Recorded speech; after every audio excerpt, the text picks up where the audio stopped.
e facémolo coa dación de conta dos procedementos de avaliación ambiental de parques eólicos na Reserva da Biosfera. Lle paso a palabra novamente a Andrea. Ben, este ano 2021, moitas reservas da biosfera españolas mostramos a nosa preocupación pola gran cantidade de solicitudes de tramitación de instalación de parques eólicos e infraestructuras de evacuación nos nosos territorios. Por esa razón, 12 reservas da biosfera españolas, entre as que están Terras do Miño e Ancares lucenses, nos puxemos a traballar neste tema e remitimos unha carta ao secretario do programa MAP a nivel internacional, Miguel Klusener, o 18 de xuño, no que solicitábamos unha relectura do marco estatutario da Rede Mundial de Reservas da biosfera que se aprobou no ano 1995 coa Estrategia de Sevilla. Nesa estrategia, por exemplo, recomendábase a nivel de cada reserva da biosfera determinar cales eran os intereses das diferentes partes interesadas e integralas aos procesos de planificación e adopción de decisións na administración, realizar unha avaliación dos produtos naturais e os servizos das reservas da biosfera e, sobre esa base, promover medios ecolóxicamente sanos e económicamente viables de extraer beneficios para as poboacións locais e garantir que os beneficios obtidos grazas á explotación dos recursos naturais se distribuísen equitativamente entre as partes interesadas. Ademais de enviar esta carta, que aínda estamos esperando resposta por parte do Comité Internacional, o Consello de Xestores solicitamos ao Comité Español do programa MAP un informe ao Consello Científico que ten representantes de todas as comunidades autónomas con reservas da biosfera declaradas, que elaborase un estudo sobre a viabilidade deste tipo de instalacións no territorio, non só eólicas, senón tamén fotovoltaicas e termosolares. Hai outras reservas da biosfera que teñen tamén outra problemática. E, finalmente, o Comité Español, que se reúne todos os anos en setembro, acordou o encargo deste estudo que comentábamos antes con Paco Cantos, corresponsable do Ministerio, que xa está encargado e se espera que este rematado en setembro do ano que ven. Polo cal, por parte da Reserva da Biosfera, ademais de seguir presentando informes nos procedementos de exposición pública, que para que vexades tedes aquí un plano que preparou o meu compañeiro Rubén de todos os parques eólicos 20 que informamos este ano e a súa distribución na Reserva da Biosfera Terras do Miño e a de Ancares, vale? Pois estamos á espera dese informe do Consello Científico para poder tamén ter argumentos válidos e contrastados científicamente para poder informar adecuadamente todas estas novas instalacións. Gracias, Andrea. Non sei se algún dos presentes precisa alguna aclaración máis a respecto deste punto. Sí?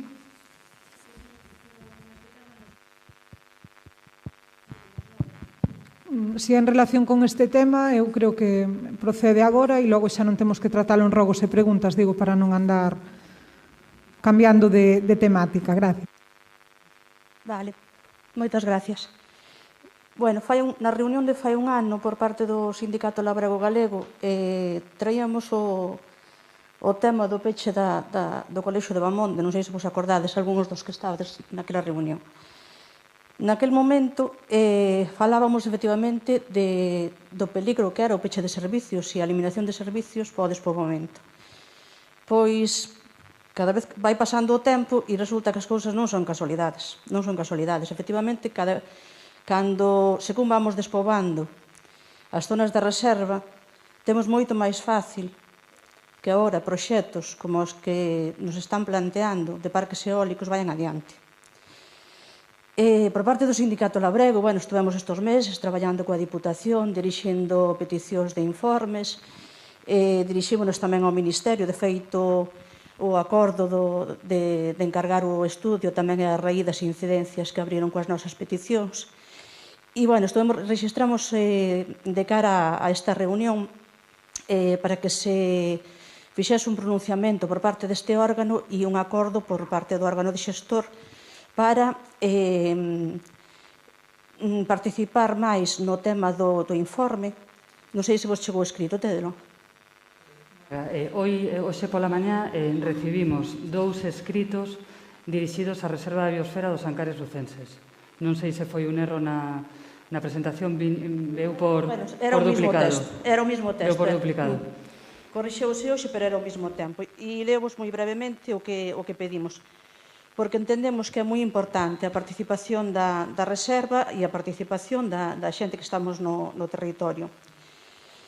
E, ao mesmo tempo, ademais, está dando movimentos moi importantes. Por exemplo, estes días coñecemos todos o informe do Consello da Cultura Galega que recolle as reivindicacións de todo o movimento que está habendo contra esta invasión eólica, que xa lle chamamos. Co cal é moi importante que todos camiñemos no mesmo sentido para que se paralice este tema. No escrito, era a raíz do informe que se vai a facer, que por parte do órgano xestor solicitar unha moratoria á Administración galega á hora de emitir as declaracións de impacto ambiental sobre os proxectos industriais en tramitación a data de hoxe sobre os territorios dentro da Reserva da Biosfera, mentras o Comité Científico non publicou os resultados do estudio sobre a viabilidade das instalacións eólicas, fotovoltaicas e termosolares, incluída a repotenciación ás infraestructuras asociadas en territorios declarados de Reserva de Biosfera en España, que se acordou o 24 de setembro, como comentabas. Solicitar, por parte do órgano xestor, e acordar por parte deste órgano de participación a redacción e a difusión dun comunicado oficial onde se apoia esta petición, a paralización e unha moratoria mentres que non esteña feito este estudio. E ao mesmo tempo tamén solicitar a participación nese estudio e tamén facilitar aos agentes do territorio proporcionar información da que dispoñamos.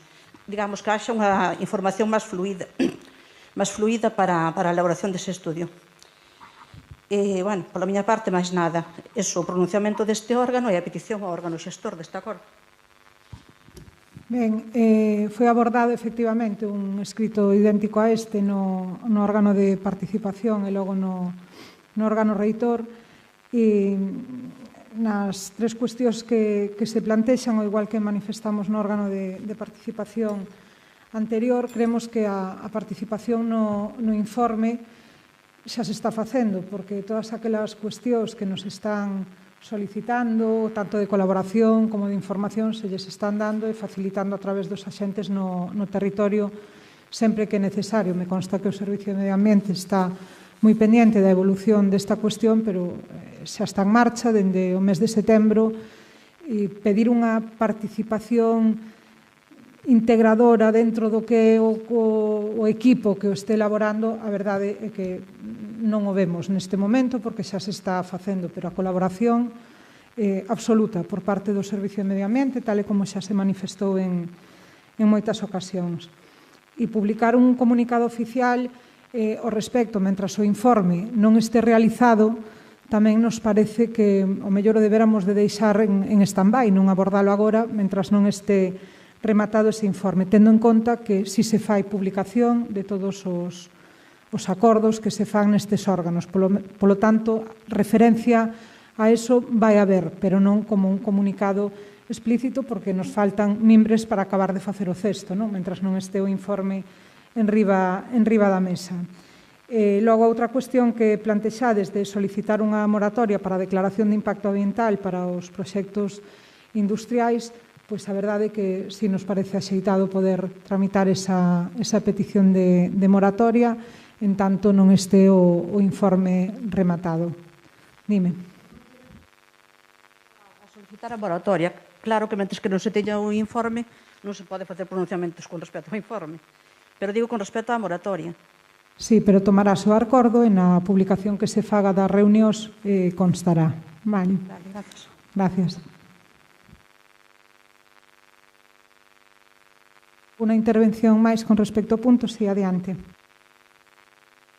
O que dicía a compañeira, que ademais, bueno, que a moratoria debería estenderse un pouquiño máis porque a día de hoxe xa se teñen alcanzado os obxectivos que se marcan para a enerxía renovable de aquí ao 2030, entón consideramos que a moratoria non ten que ser ata setembro, non ten que ser ata a data no que se faga ese informe, senón que tería que ser un pouquiño máis, porque xa a día de hoxe xa non é necesario ter máis instalacións de enerxía. Outra cousa, o que consideramos é que a día de hoxe estáse deixando na mans das promotoras facer a avaliación de estudio ambiental para que, é dicir, o que hai nas zonas, estamos vendo que se están eliminando, que realmente tería que ser a Reserva da Biosfera quen teña un estudo que certifique que faga un levantamento dos valores ambientais e patrimoniais que hai en toda a Reserva da Biosfera. Non deixalo en manos dos promotores, porque non sempre van a axustarse realmente á realidade. Ademais, tamén e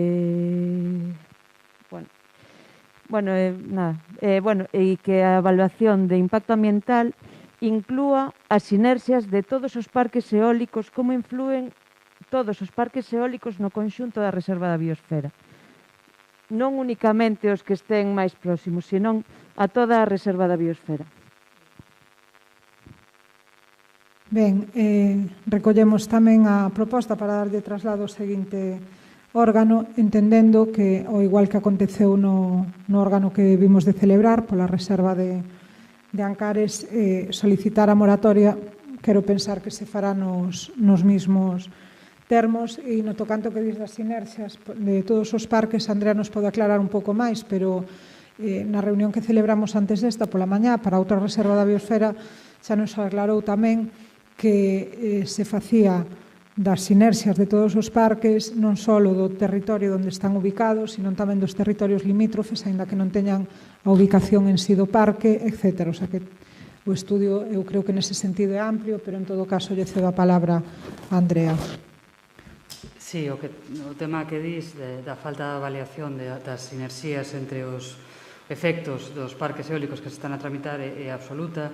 Eu apuntei aquí algunha das conclusións que establecemos no servizo cando estudamos esa documentación técnica que, segundo a Lei de Avaliación Ambiental Estatal, a teñen que presentar os promotores. Logo somos os técnicos os que temos que xulgar de alguna maneira se ten base científica e coherente ou non a ten, que en moitos casos non é así, vale?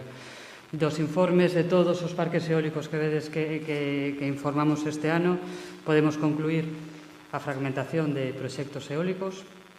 Existen proxectos que se presentan fora das áreas de desenvolvemento eólico aprobadas no Plan Sectorial de Galicia. Nas análisis de alternativas non se xustifica adecuadamente a alternativa cero, que é a alternativa de non facer o parque. Non consideran a zonificación da Reserva da Biosfera e tampouco a zonificación da propia Rede Natura. De feito, en algúns casos, como vedes neste mapa, bordean a nosa Reserva da Biosfera e a Rede Natura 2000, impedindo nun futuro a posible ampliación que sí ou sí a Xunta de Galicia algún día terá que abordar. Tampouco teñen en conta, sí poden ter en conta proximidades de aeroxeradores a núcleos de poboación, a vivendas dispersas, non? E a falta de avaliación de efectos sinérxicos. Eu penso que nin eles mesmos saben todos os parques que se están tramitando. E a nós costanos moito saber cales afectan uns aos outros, porque tampouco temos ese coñecemento. E si que botamos en falta desde a Administración, pois que unha vez que informamos un parque eólico, mandamos o informe e nunca máis voltamos a saber nada. De feito, non sabemos se seguen en tramitación, se xa houve outro organismo competente que paralizou a súa tramitación. Entón, sabemos que as asociacións facedes un verdadeiro esforzo por estar pendente tamén destes procedementos para presentar as vosas alegacións, pero que nos non temos moita máis información ca vos, vale? Sí.